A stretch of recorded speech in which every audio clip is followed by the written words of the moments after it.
छा चवणु आहे हिन लाइ? वॾो वज़ीर फोटो सेशन जे लाइ वियो आहे। दुनिया खे ॾेखारींदो त मां हिते ॿेड़ीअ में चढ़ी माण्हुनि जो तमाशो पियो ॾिसां। वॾे वज़ीर जी मुजरमाना गफ़लत जे करे हे सॼो सेवण तलको ऐं सॼी सिंध तबाह थी आहे। जंहिं वॾे वज़ीर जे चवण ते क्रिमिनल ऐं करप्ट डिप्टी कमिश्नर बदिली नथो थिए, उनखे हुकूमत करण जो हक़ु कहिड़ो आहे? चए थो त आसिफ अली ज़रदारी रखियो डिप्टी कमिश्नर जो की जंहिं बार बार सेवण तलके ऐं बान सईदाबाद जे आवाम खे वार्निंग ॾींदो रहियो, शहर बंदि कयो, हलिया वञो। अड़े को छा आहे, ग़रीब माण्हू काॾे वञनि? तव्हां न उन्हनि खे रेस्क्यू कयो, तव्हां न उन्हनि खे को किथे का महफ़ूज़ जाइ ते मुंतक़िल कयो, ईअं वार्निंग ॾेई छॾियो माण्हू हलिया वञनि। अॼु बि सुबुह जो हिकिड़ी मासूम निंगरी बुख वेके मरी वई आहे। तव्हां हुनजे जनाज़े नमाज़ में शरीक थिया आहियो? तव्हां हुनखे कफ़न ॾियण लाइ पहुता आहियो? शर्म अचणु घुरिजे।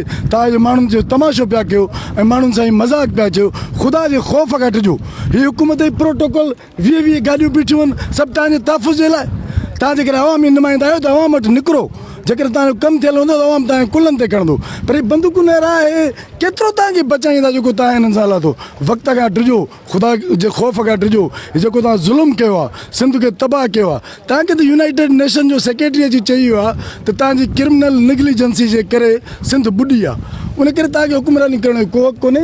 ऐं सुप्रीम कोर्ट जे चीफ जस्टिस खे अपील थो कयां त अदालती तहक़ीक़ात कराई वञे। हीअ सॼी जेकी हथरादू, हीअ नेचुरल डिज़ास्टर न आहे, हीअ मैनेज डिज़ास्टर आहे, क्रिमिनल निगलिजेंसी आहे। उन करे तहक़ीक़ात कराई वञे। सुप्रीम कोर्ट जे चीफ जस्टिस खे हिन सॼी सूरत हाल ते जुडिशियल इंक्वायरी करणु घुरिजे ऐं हिननि खे जेल में विझणु घुरिजे, गिरफ़्तार करणु घुरिजे मुराद अली शाह खे। छाकाणि हीअ हिन तबाहीअ जो ज़िम्मेवार आहे। तमाशो पैदा कनि आणी हिते 50 पुलिस रेंजर्स माण्हू वठी जेको आहे पंहिंजो तव्हां माण्हुनि जा फोटो कराईंदो।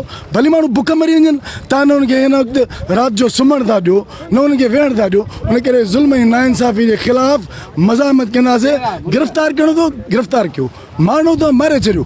पर हाणे हीउ जेको इनक़िलाब उथियो आहे, अवाम खे अपील थो कयां त जिते जिते अचनि हिननि खां तव्हां को ख़ैरात कोन था ॾियनि। हीउ तव्हांखे अजो फ़राहम करणु, तव्हांखे मानी ॾियणु तव्हांजो बुनियादी हक़ु आहे। सिंध सॼे पाकिस्तान खे पाले थी। छा सिंध जा माण्हू बुखनि में मरनि? क़ाबिल शर्म ॻाल्हि आहे हिननि हुकुमराननि ते जेके प्रोटोकॉल खणी घुमनि था ऐं सिंध जे माण्हुनि ते हिन वक़्तु हीउ तमाशो था कनि, हीउ मातम था कनि। ऐं लानत थो हुजे हिननि हुकुमराननि ते। उन करे हीउ वक़्तु तमामु जेको आहे त पंहिंजो हिन वक़्तु जेको आहे ॾुखी सूरत हाल आहे। सेवण तलको ॿियो मंसूर बणिजी वियो आहे। हिकिड़ो मंसूर 18 किलोमीटरनि ते हेॾां आहे, 20 किलोमीटर माना असां 50 किलोमीटर पाणीअ में आहियूं। लखे माण्हू हिन वक़्तु तबाह आहिनि। हज़ारे माण्हुनि जो माल मरी वियो आहे, सवे माण्हू मरी विया आहिनि। तमाशो पैदा कयो। हीउ सॼो जेको आहे पंहिंजो प्रोटोकॉल हीउ प्रोटोकॉल तव्हांखे हिकिड़े ॾींहुं इंशा अल्लाह ताला हिन मंसूर में खणी ॿोड़ींदो। महिरबानी।